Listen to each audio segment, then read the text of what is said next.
Bonjour tout le monde, bienvenue à ce nouveau rendez-vous de Folie douce, ici Yvan Bugeaud. Aujourd'hui, je reçois Luc J. Vigneault qui vient nous présenter les merveilleuses têtes heureuses. À l'espresso et à l'espresso allongé, Pierre Laporte nous amène son sujet « Peut-on guérir la pédophilie ?» Notre chroniqueuse Justine Fortin apporte son sujet « Cancer du sein et détresse psychologique ». Bienvenue à Folie douce.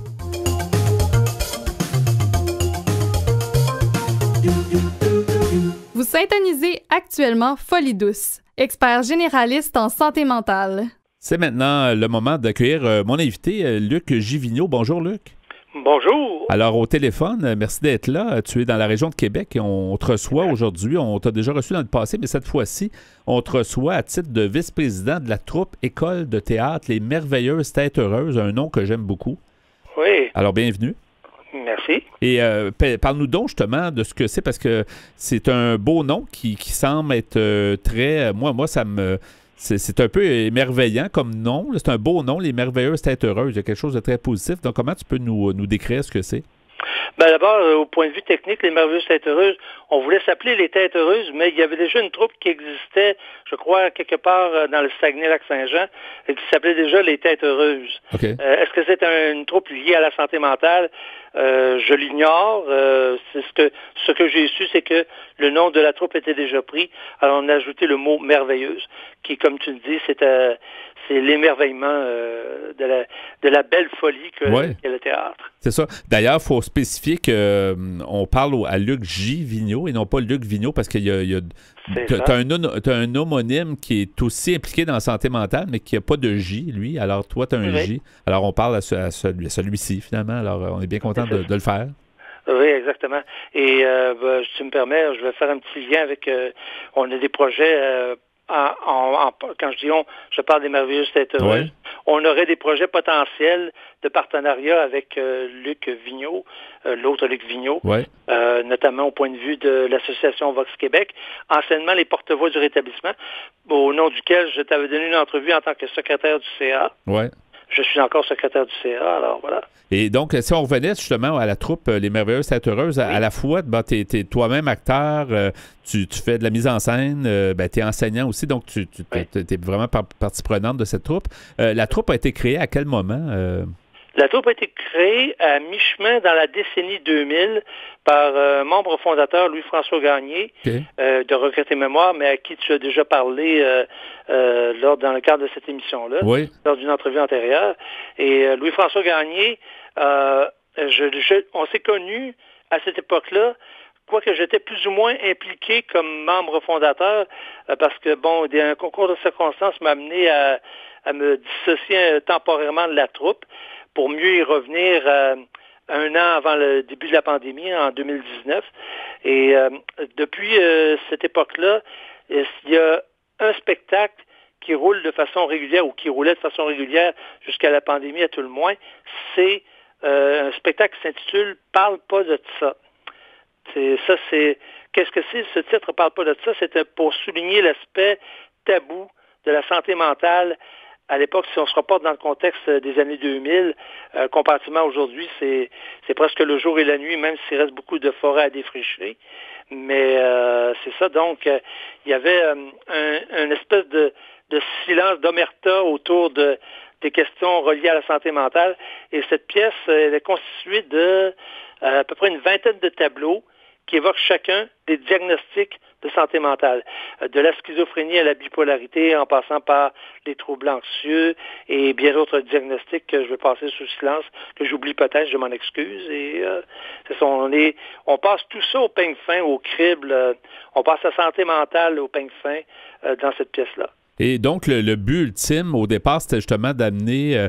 par le théâtre, un peu de démystifier la santé mentale, c'est un peu ça? Oui, de démystifier la santé mentale et aussi de démontrer que par le biais du théâtre en particulier et des arts en général, parce qu'on a fait plusieurs entreprises artistiques connexes dans le cadre des activités des Merveilleuses, on a, pour démontrer que par le biais du théâtre, on pouvait se rétablir ou faire à tout le moins la promotion du rétablissement en santé mentale. Et c'est là que, justement, j'ai approché Luc Vigneault, l'autre, pour un projet partenariat éventuel avec Vox Québec et peut-être qui sait une conférence en alternance avec Luc qui parle, discute avec le public, fait un monologue de conférence, on s'entend, et éventuellement des scénettes, des petites scènes, des petits canevas, ce qu'on appelle des lazis en termes de... pas des nazis, des lazis, j'ai bien dit, en termes de comédia dell'arte, qui sont en fait des aides-mémoires pour les comédiens qui improvisent dans la technique de la comédia dell'arte. Et on remarque que les arts en général, mais les arts de la scène, on a l'impression que souvent, il n'y a pas tant d'arts de la scène qui se font là, au niveau de la santé mentale, mais ceux qui en font, ceux qui en ont fait, il y a quand même un grand bénéfice pour les gens qui jouent dedans et aussi pour le public, là. Oui, un double bénéfice pour les commettants, les artisans, autant ceux et celles qui sont sous les spots des projecteurs, qu'on appelle là, en français, qui sont sous les pinceaux des projecteurs, et autant que pour ceux qui sont ce qu'on appelle les travailleurs de l'ombre, celles qui sont des travailleurs de l'ombre, c'est-à-dire qui travaillent en coulisses, dans les loges pour les maquillages, les habillements, les costumes, tout ça. Toute une logistique, une organisation autour d'une troupe de théâtre ou d'un spectacle en particulier qu'on essaie de monter de toutes pièces. Et vu qu'on n'a pas nécessairement la logistique ou les moyens techniques ou financiers d'une troupe, comme je prends par exemple le Trident à Québec ou le Théâtre du Nouveau Monde à Montréal ou la Compagnie Jean Duceppe ou n'importe quel autre, on a ce sens du professionnalisme-là dans la volonté, si tu veux, de promouvoir le théâtre par le rétablissement par le théâtre, mais aussi de faire du théâtre pour notre plaisir, pour se satisfaire soi-même, se faire du bien mentalement au point de vue psychologique. Comme tu l'as dit, c'est aussi bon pour ceux qui sont impliqués directement dans la parade que pour ceux et celles qui regardent la parade, c'est-à-dire les spectateurs dans la salle. Est-ce que justement la troupe Les Merveilleuses Têtes Heureuses a eu l'occasion, surtout probablement avant la pandémie, de se promener un petit peu, ou c'est plus limité aux alentours de la ville de Québec? Pas seulement limité aux alentours de la ville de Québec. D'abord, Louis-François Gagné faisait promener la troupe un peu partout à travers le Québec, même sûrement dû faire quelques escales à Montréal, entre autres. Et non seulement ça, mais il y a eu des contacts avec des échanges culturels qu'on appelle avec la France. Donc, on est connu outre-mer, même que j'ai des contacts LinkedIn, qui est un réseau social comme Facebook. J'ai des contacts avec des personnes qui sont impliquées dans le domaine de la santé mentale, professionnelle ou non, en France et même en Belgique. Alors, peut-être même en Suisse, quelques-uns, là. Alors, ça donne une idée. Donc, j'ai à peu près les mêmes contacts que l'autre Luc Vigneault, là. On est comme presque deux frères siamois, Luc et moi. On doit vous mélanger à l'occasion, mais... Oui, ça arrive fréquemment. Même moi-même, je me mélange. Notre directrice générale de Vox Québec, Julie Tandy, que je salue, nous mélange. Même que c'est une anecdote cocasse que je vais faire rapidement. Là, elle avait envoyé un courriel elle devait m'envoyer un courriel parce que c'était dans mes premiers kilomètres en tant que secrétaire de Vox Québec, à l'époque, les porte-voix. Et là, à un moment donné, elle envoie un courriel à Luc Vigneault. Là, Luc a l'air surpris là, parce qu'il n'était même pas membre du CA officiellement. Alors, il dit, parce que je sache, je suis pas membre du CA officiellement élu, mais si tu veux que j'aille donner mes lumières, puis tu veux me consulter pour le CA, c'est bien correct, je peux m'embarquer.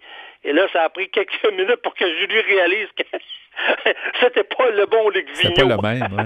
En fait, c'est le bon, vous êtes les deux bons. Oui, on est deux bons. Il n'y a pas de parti pris plus qu'un autre. On est deux bons. Jusqu'à un certain point, on a le même rire, des fois. Ah, c'est bien. Il y a quelque chose de beau. Ça, on est joyeux, puis ça fait une belle combinaison avec les Merveilleuses Têtes Heureuses. Oui. Une merveilleuse tête heureuse, celle de Luc Vigneault, et un merveilleux fou. Oui. Non pas dans le sens péjoratif du terme, mais une très belle folie, une douce folie, comme le dit le nom de l'émission, celle de Luc Vigneault, l'autre. Oui, effectivement. Luc, justement, est-ce que, comme pour tous les organismes, j'imagine que la pandémie a eu beaucoup d'impact sur... Quand on parle de théâtre, il faut quand même que ce soit pour présenter des pièces ou même pour pratiquer ou peu importe. Comment vous en êtes sortis au courant de la pandémie? Ben, on s'en est sorti en essayant de faire les choses autrement. C'est-à-dire que, pour ce qui est de la technologie, ça a été un peu plus ardu, un peu plus rêche, je dirais, parce que ce ne sont pas nécessairement tous les membres de la troupe qui ont le pouce technologique, là. On dit le pouce vert dans le terme de l'horticulture. C'est pas nécessairement des gens qui ont tous le pouce technologique ou les pouces technologiques si vous avez un téléphone intelligent, là. Mais c'est ça, donc ils n'ont pas nécessairement la fibre technologique très développée et n'ont même pas accès à un ordinateur. Même que je veux donner un exemple, là, lors de la journée Belle Cause pour la cause, je faisais un triple lancement de poésie. J'avais organisé un récital de poésie avec des extraits de mes 3 recueils de poèmes que j'ai écrits moi-même. Je le faisais avec les merveilleuses têtes heureuses. On a fait des ateliers tout le long de l'automne par rapport à ça. Évidemment, c'était avant Omicron.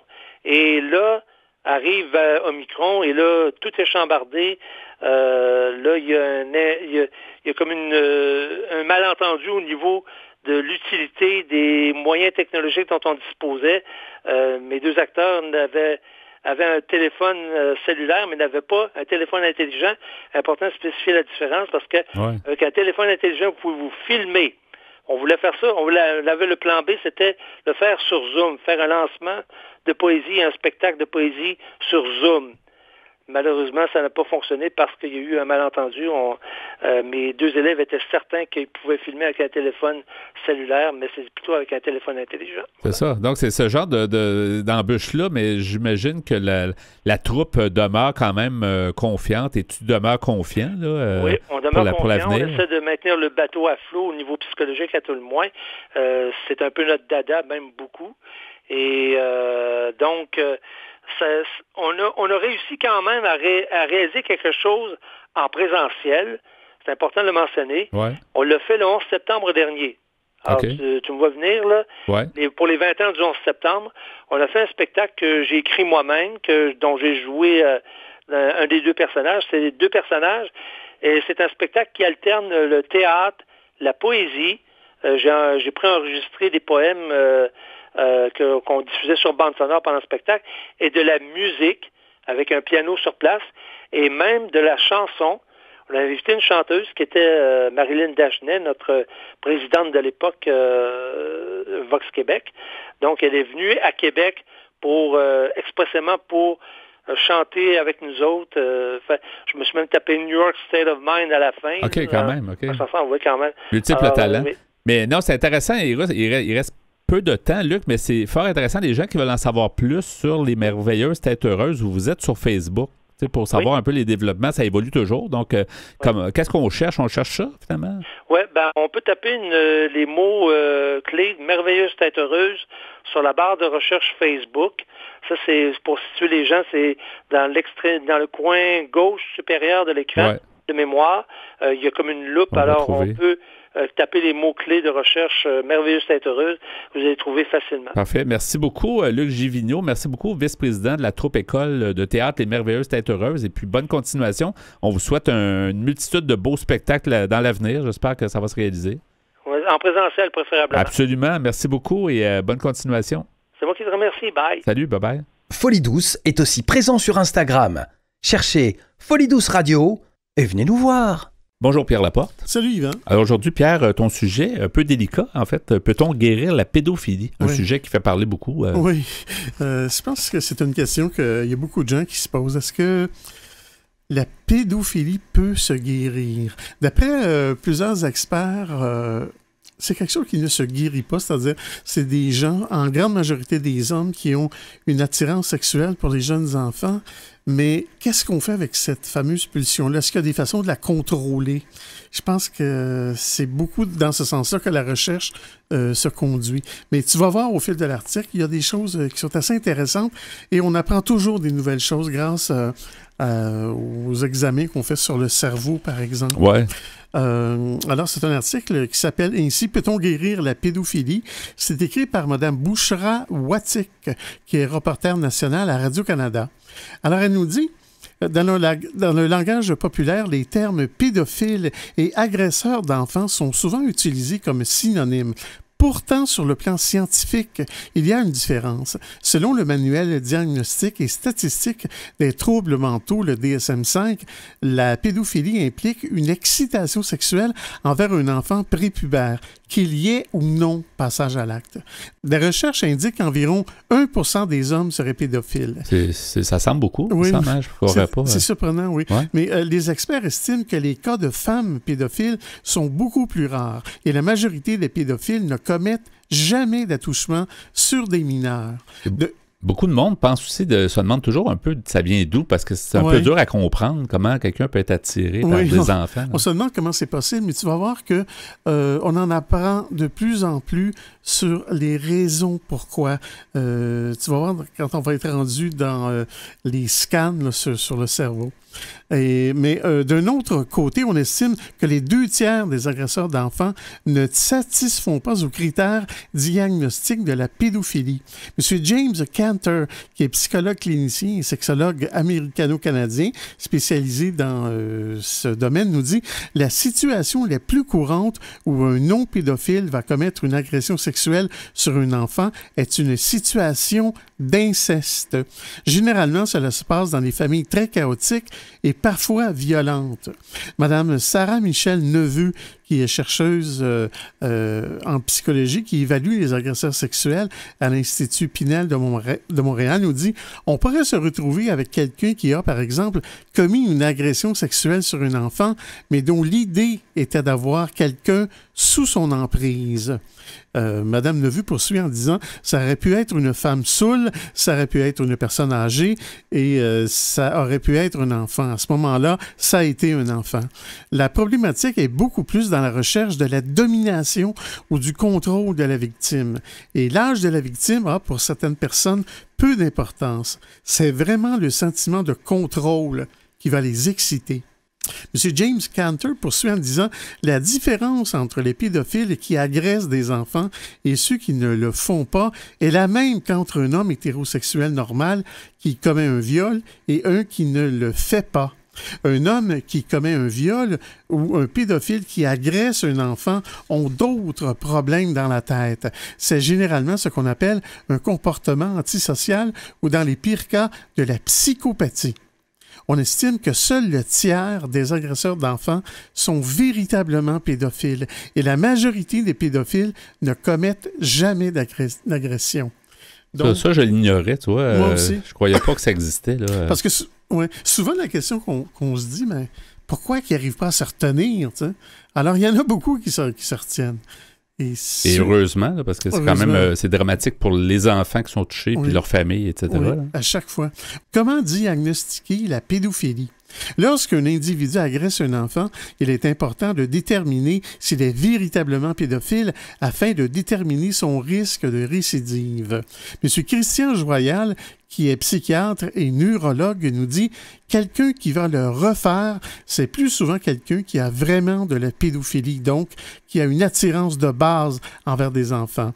Ceux qui l'ont fait sous l'effet de l'alcool, par exemple, ou de l'impulsivité, ou d'une opportunité vont préférer les adultes. Donc, eux, ils risquent moins de récidiver.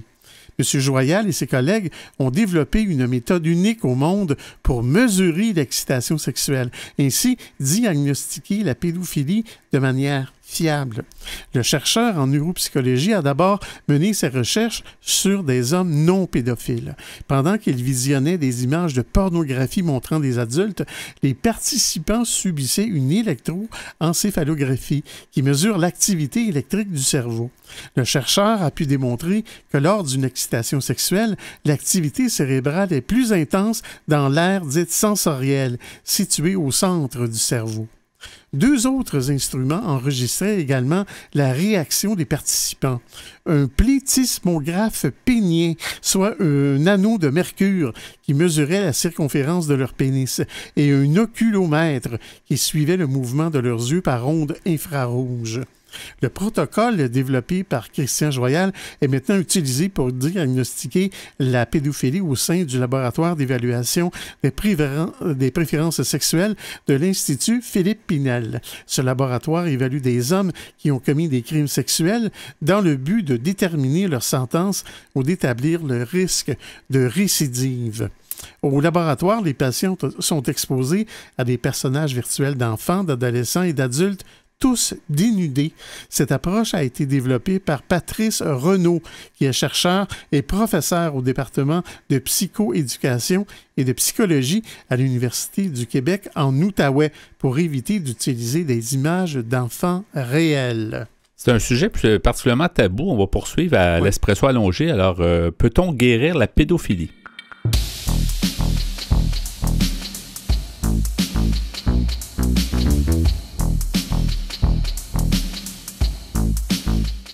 À venir dans l'émission, Justine Fortin présente sa chronique « Cancer du sein et détresse psychologique ».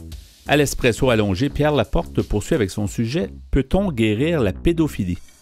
Vous écoutez actuellement Folie douce, pionnier en santé mentale depuis 1991. Folie douce, une communauté, une radio.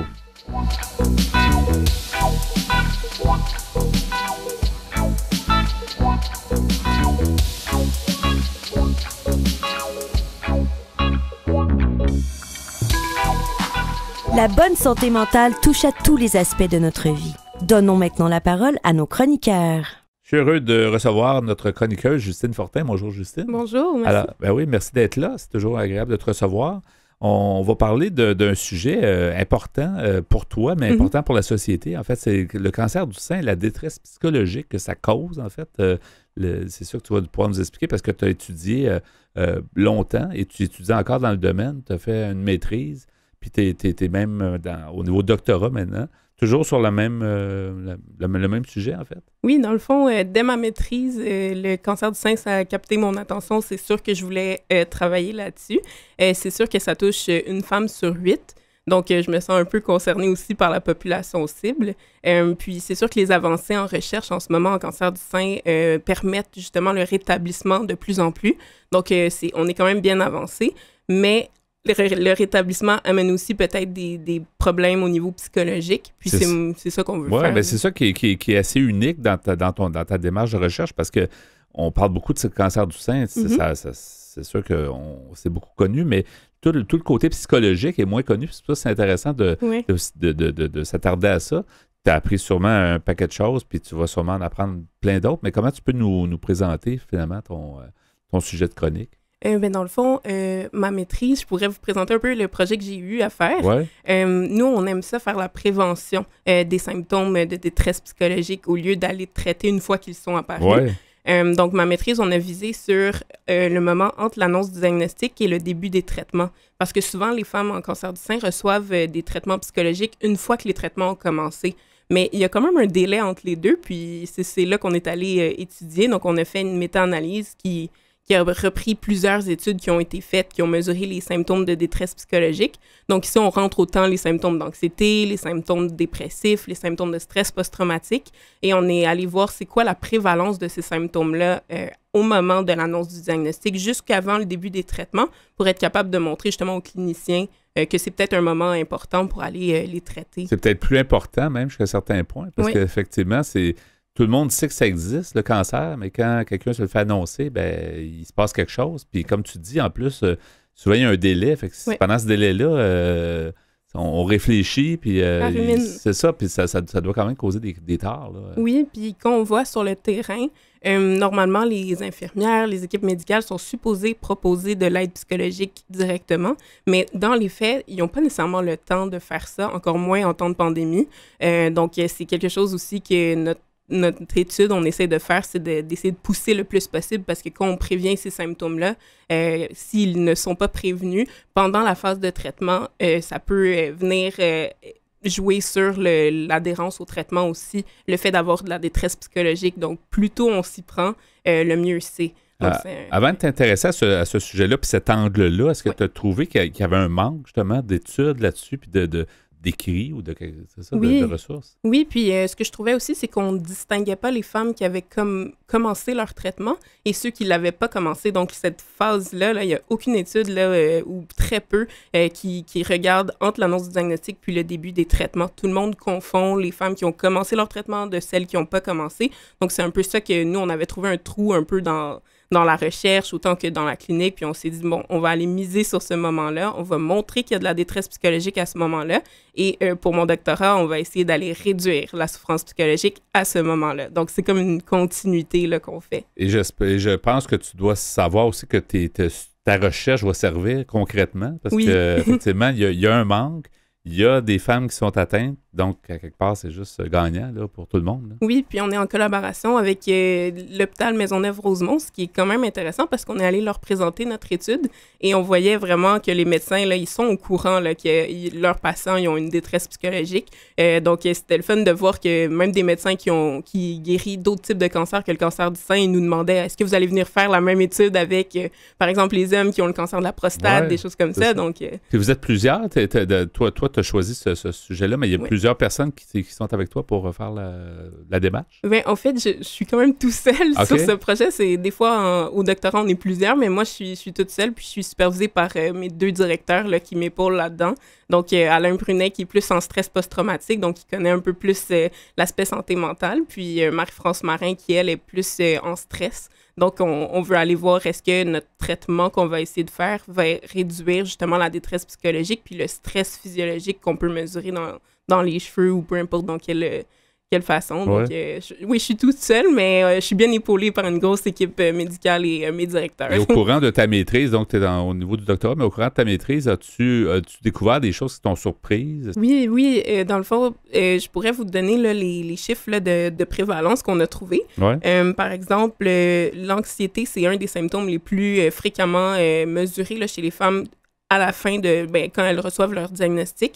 Ce qui est quand même étonnant, on aurait pensé peut-être d'autres types de symptômes, mais c'est vraiment l'anxiété qui est le plus haut. Sinon, 39% des femmes vont ressentir de la détresse générale. Donc ici, c'est pas de la détresse spécifique, c'est vraiment juste des symptômes de détresse généraux. Sinon, 19% vont ressentir des symptômes dépressifs. Ça a l'air des petits pourcentages, mais en même temps, ces personnes-là ont besoin aussi d'avoir des traitements, puis ces personnes-là n'en ont pas nécessairement. Donc, ça a l'air des petits chiffres, là, parce que c'est en bas de 60%. Mais c'est quand même beaucoup, quand même. C'est beaucoup. On veut aider les personnes dans leur santé mentale. Alors, quelque part, même des pourcentages, c'est presque une personne sur 5. On parle de 19% pour la dépression. Là. Puis l'anxiété, effectivement, on peut le comprendre, parce que un peu l'inconnu qui s'en vient, puis c'est quand même 34%, tu nous dis, là, c'est ça? Puis, dépendamment aussi du stade que les femmes sont, donc un diagnostic de cancer du sein, on a une spécification aussi du stade qu'elles sont. Donc, plus le stade est élevé, moins il y a de chances de guérir du cancer. Donc, c'est sûr qu'on voit que plus le stade est élevé, plus peut-être ces personnes-là ont besoin d'aide psychologique aussi. Donc, les stades 4 ou les cancers récidivants. Donc, il y a un cancer qui revient après plusieurs années. Le niveau de détresse peut être aussi plus élevé que ceux que c'est la première fois qu'ils ont un cancer. Donc, ça, on a vu ça aussi dans notre projet. De façon générale, Justine, est-ce que tu dirais aussi que l'aspect psychologique est souvent laissé de côté quand on parle de cancer, qui est supposément une maladie physique? Là, mais, oui. C'est sûr que les avancées de la science, maintenant, on peut voir que du côté physique, on est plus capable de s'en remettre du cancer. Donc ça, c'est des belles avancées, mais du côté psychologique, même les survivantes du cancer peuvent continuer à avoir des symptômes de détresse psychologique à long terme qui nuisent à leur bien-être puis à leur qualité de vie. Puis ça, c'est encore mis de côté. Autant dans les subventions qui sont données à la recherche, c'est toujours pour la prévention plus l'aspect physique, mais l'aspect psychologique, on se bat encore pour avoir de l'argent pour essayer de réduire la détresse psychologique chez cette population-là. Ouais.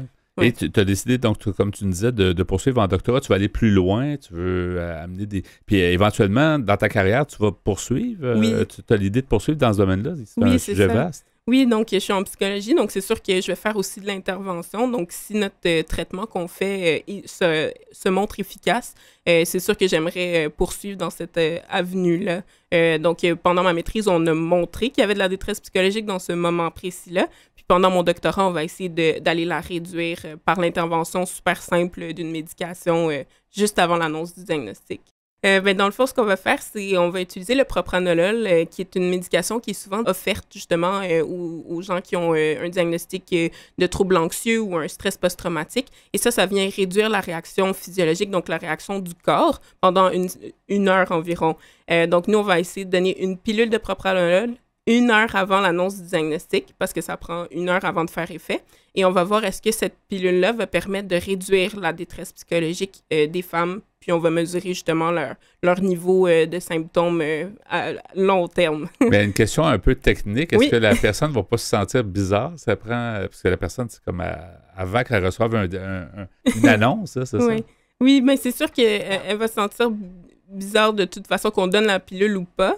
Mais nous, ce qu'on a vu, c'est que la pilule, de toute façon, quand on prend un propranolol, on n'a pas des symptômes, des effets secondaires là, qui sont remarqués. Donc, la personne va vivre son expérience de recevoir un diagnostic ou pas, mais elle ne va pas avoir la réaction de son corps comme une réaction anxieuse qu'une personne pourrait avoir. Elle ne l'aura pas.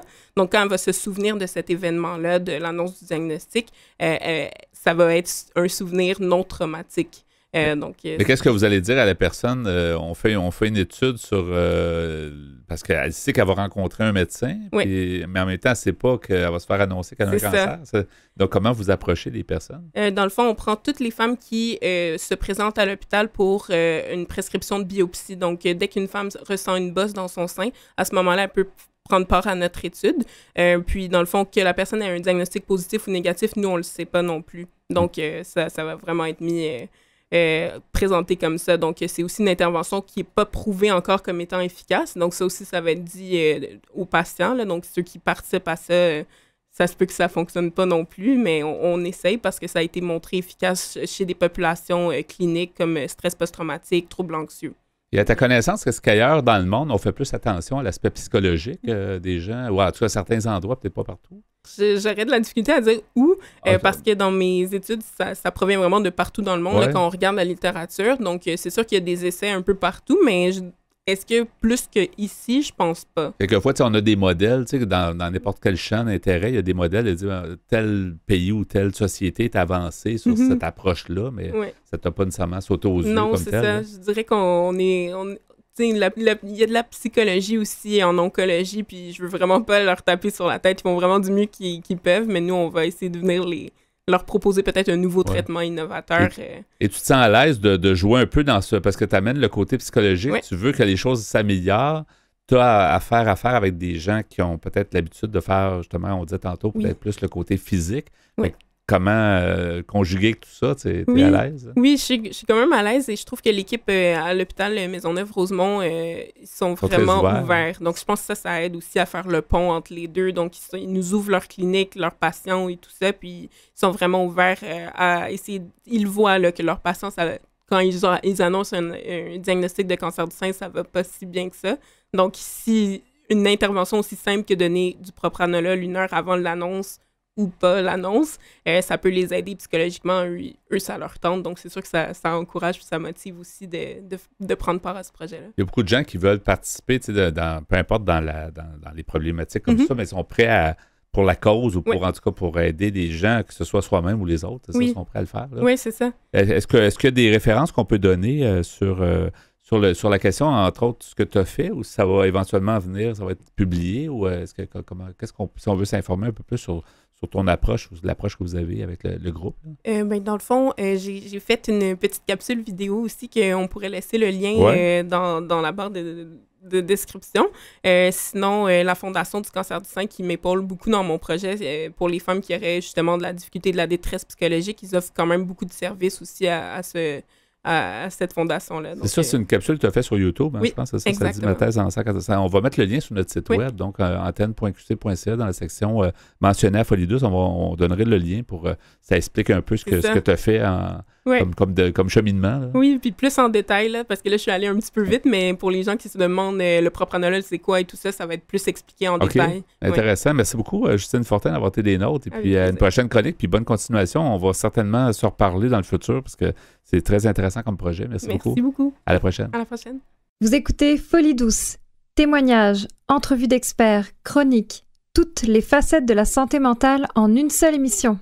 Nous poursuivons, Pierre, avec le sujet entamé plus tôt, un des sujets les plus, je dirais, tabous que tu as abordé depuis longtemps. Peut-on guérir la pédophilie? C'est un sujet tabou, d'après moi.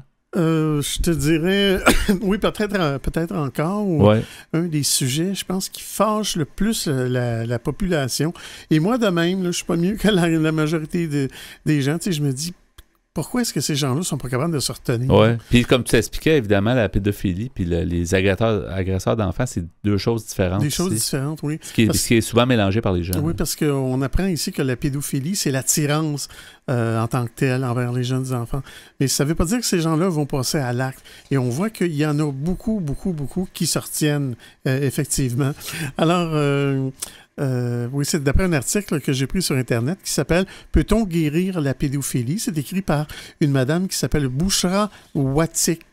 Alors, quel traitement pour les pédophiles? Je poursuis ma lecture. Alors, on dit la majorité des experts s'accordent à dire qu'il est impossible de guérir la pédophilie, mais qu'on peut la traiter en apprenant aux patients à contrôler son attirance.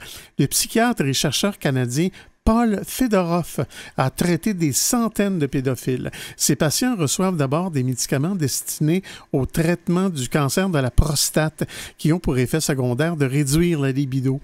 Ils suivent également des thérapies individuelles et de groupe pour apprendre à développer des relations entre adultes qui ne sont pas basées sur la sexualité. Le docteur Fedorov nous dit « L'idée est de supprimer leur libido pendant que nous les aidons à développer un intérêt et un comportement normal. Une fois qu'ils sont dans une relation saine et équilibrée avec une personne de leur âge, nous arrêtons les médicaments et leur libido revient, mais dans le cadre d'une relation saine. Et cela fonctionne très bien, nous dit-il. Le psychiatre incite aussi ses patients à s'entraîner à fantasmer sur des adultes lorsqu'ils sont excités, en consultant par exemple de la pornographie montrant des adultes. Le docteur Fedorov nous dit « Notre clinique existe depuis environ 21 ans et aucun des hommes qui a suivi ce programme n'a récidivé en commettant une agression. » La majorité des patients traités par le Dr Paul Fedorov ont commis des crimes sexuels et ils suivent ces traitements dans le cadre de leur réhabilitation. Mais pour les pédophiles qui n'ont jamais commis d'agression, il est plus compliqué d'obtenir de l'aide. Même s'ils sont innocents, ils risquent d'être signalés aux autorités en s'adressant à un professionnel de la santé. Au Canada, les médecins et les psychologues peuvent briser le secret professionnel s'ils estiment qu'il risque d'y avoir une victime.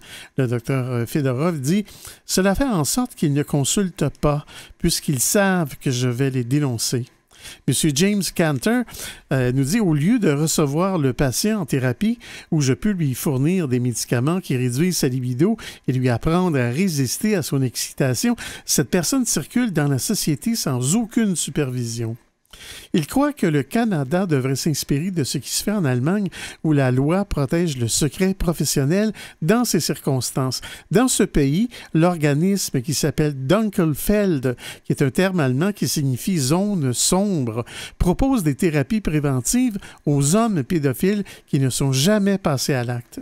Depuis 2005, une dizaine de cliniques ont traité des centaines de patients à travers l'Allemagne. Le Centre de santé mentale Royal Ottawa veut s'inspirer de cette approche. Le docteur Paul Fedorov dit « Nous aimerions vraiment traiter les gens qui ne sont jamais passés à l'acte et nous nous apprêtons à publiciser que nous offrons un traitement qui n'implique pas de se faire arrêter et qui fonctionne. » D'autres établissements, dont l'Institut Philippe Pinel de Montréal, acceptent aussi de traiter des pédophiles qui ne sont jamais passés à l'acte.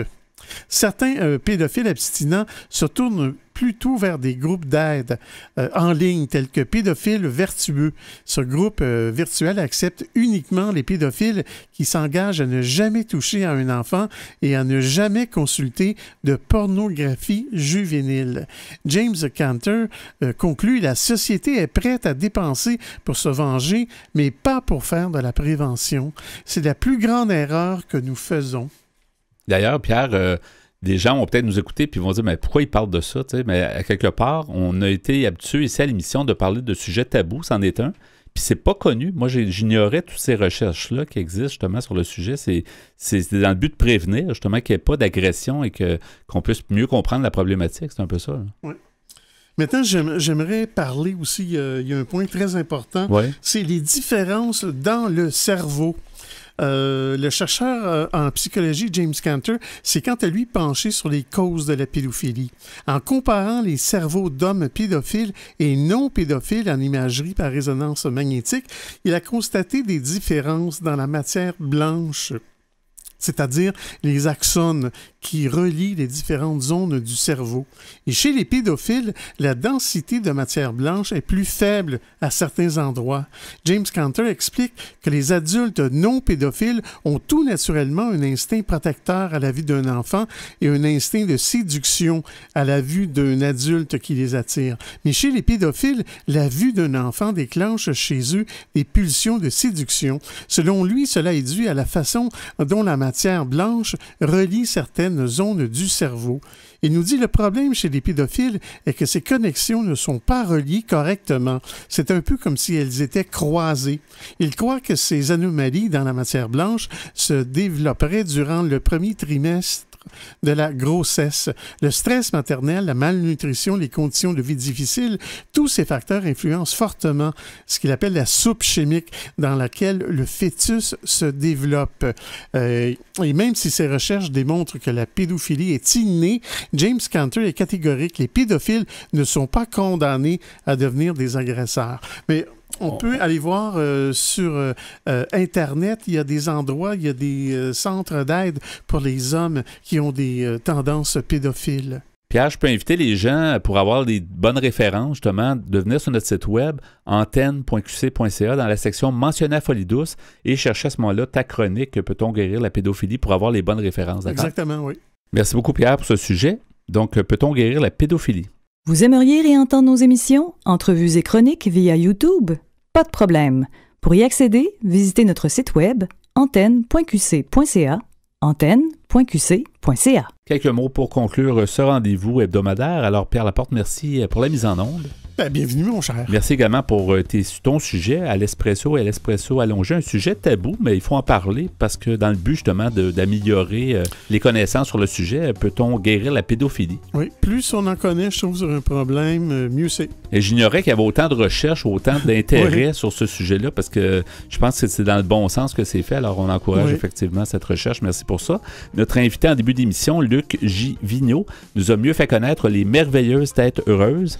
Notre chroniqueuse Justine Fortin nous a amené son sujet « Cancer du sein et détresse psychologique ». C'était donc le menu de Folie douce cette semaine. C'est Yvan Bugeaud à l'animation. Bonne semaine à tous et à la prochaine. Au revoir.